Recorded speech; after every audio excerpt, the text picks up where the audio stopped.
ಕಲಬುರಗಿ ನಗರದ ಚಿತ್ತಾಪುರ ತಾಲೂಕಿನಲ್ಲಿ ನಡೀತಕ್ಕಂಥ ಈ RSSನ ಗಲಭೆ, ಪ್ರಿಯಾಂಕಾ ಖರ್ಗೆ ಅವರ ವಿರುದ್ಧವಾಗಿ ಇವರೇನು RSSದವರು ಷಡ್ಯಂತ್ರದಿಂದ ಏನು ಅಲ್ಲೇ ಪಥಸಂಚಲನೆ ಕಾರ್ಯಕ್ರಮ ಮಾಡ್ತೀವಿ ಅಂತ ಪಟ್ಟು ಹಿಡಿದಿದ್ದಾರೋ,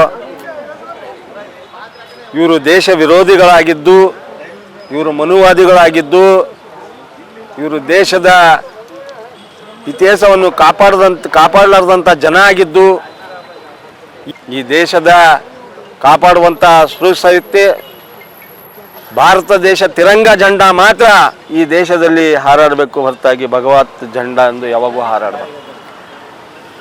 ಈ ದೇಶದಲ್ಲಿ SC ST OBC ಮೈನಾರಿಟಿ ಜನ ಇರ್ತಕ್ಕಂಥ ಈ ದೇಶವನ್ನು ನಮ್ಮ ಜನರನ್ನ ಒಡೆದಾಡುವ ಪದ್ಧತಿಗಳನ್ನು ಮಾಡ್ತಾ ನಮ್ಮ ಜನರನ್ನು ತುಳಿಯೋಕ್ಕೋಸ್ಕರನೇ ಈ RSS ಅನ್ನು ಹುಟ್ಟಿದೆ. ಈ RSS ಸಂಸ್ಥೆ ಚಿತ್ತಾಪುರದಲ್ಲಿ 100 ವರ್ಷದ ಏನು ಕಾರ್ಯಕ್ರಮವನ್ನು ಹಮ್ಮಿಕೋತಾ ಇದ್ದಾರೆ, ಪಥಸಂಚಲನೆ ಕಾರ್ಯಕ್ರಮ. ಇವರ ಸಂಘ ರಿಜಿಸ್ಟ್ರೇಷನ್ ಅನ್ನು ಯಾವಾಗ ಆಗಿದೆ, ಯಾವ ಟೈಮಲ್ಲಿ ಆಯಿತು, 100 ವರ್ಷದ ಪ್ರತಿ ಏನಾದರೂ ಇದ್ದರೆ ಅದನ್ನು ದಾಖಲಾತಿ ಕೊಡಬೇಕು. ಸಂಘ ರಿಜಿಸ್ಟ್ರೇಷನ್ ಇಲ್ಲ ಹೋದರೆ, ಇವರ ರಿಜಿಸ್ಟ್ರೇಷನ್ ಇತ್ತಂದರೆ ಈಗಾಗಲೇ ಕೋರ್ಟ್ ಆದೇಶ ಹೊರಡಿಸಿದೆ.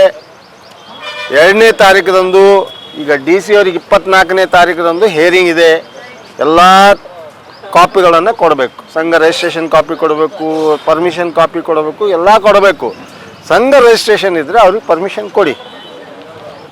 ನಾವು ಕೂಡ ಭೀಮ್ ಆರ್ಮಿದವರು, ನಾವು ಕೂಡ ಪಥಸಂಚಲನೆ ಮಾಡ್ತೀವಿ ಅಂತ ಲೆಟ್ರ್ ಕೊಟ್ಟಿದ್ದೀವಿ.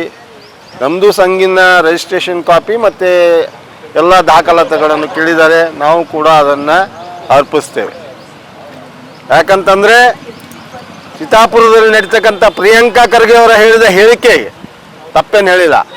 ಜಗದೀಶ್ ಶೆಟ್ಟರ್ CM BJPಯ ಒಬ್ಬ CM ಇದ್ದಂಥ ಜಗದೀಶ್ ಶೆಟ್ಟರ್ ಕೂಡ ಅವರೇ ಪತ್ರದಲ್ಲಿ ಆದೇಶದಲ್ಲಿ ಹೊರಡಿಸ್ತಕ್ಕಂಥದ್ದು ಏನಂತಂದರೆ, ಯಾವುದೇ ಸಂಘ ಪರಿವಾರಗಳು ಸರ್ಕಾರಿ ಜಾಗದಲ್ಲಿ ಕಾರ್ಯಕ್ರಮಗಳು ನಡೆಸೋಂಗಿಲ್ಲ.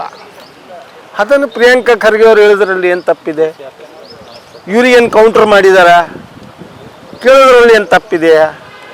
ಇಷ್ಟೊಂದು ಈ RSS ಜನರು ಜೀವ ಬೆದರಿಕೆ ಆಗ್ತಕ್ಕಂಥದ್ದು, ಮನೆ ಹೊಕ್ಕೆ ಹೊಡಿತೀನಂತ ತಕ್ಕದ್ದು, ಇವ್ರಿಗೆ ಯಾವ ನೈತಿಕತೆ ಇದೆ ರೀ? ಇವರು ಯಾರು? ಏನು ಇವರು? RSS ಅಂದರೆ ಏನು? ಯಾರಿದ್ದಾರೆ ಇದರಲ್ಲಿ? ಯಾರಾದರೂ ಮುಖಂಡರು ದಲಿತರಿದ್ದಾರ? ಯಾರಾದರೂ OBC ಅವರು ಇದ್ದಾರ? ಯಾರಾದರೂ ಮೈನಾರಿಟಿ ಅವರು ಇದ್ದಾರ? ಯಾರೂ ಇಲ್ಲ. ನಾಳೆ ನಡೀತಕ್ಕಂಥ ಚಿತ್ತಾಪುರದಲ್ಲಿ 2ನೇ ತಾರೀಕು ಭೀಮ್ ಆರ್ಮಿ ಏನು ಇವತ್ತಿನ ದಿವಸ ಪಥಸಂಚಲನೆ ಕಾರ್ಯಕ್ರಮ, ಸಂವಿಧಾನ ಉಳಿಸಿ RSS ಅಳಿಸಿ ಅನ್ನುವಂಥ ಪದದಿಂದ ನಮ್ಮ ಪಥಸಂಚಲನೆ ಕಾರ್ಯಕ್ರಮವನ್ನು ಏರ್ಪಡಿಸ್ತಿದ್ದೀವಿ.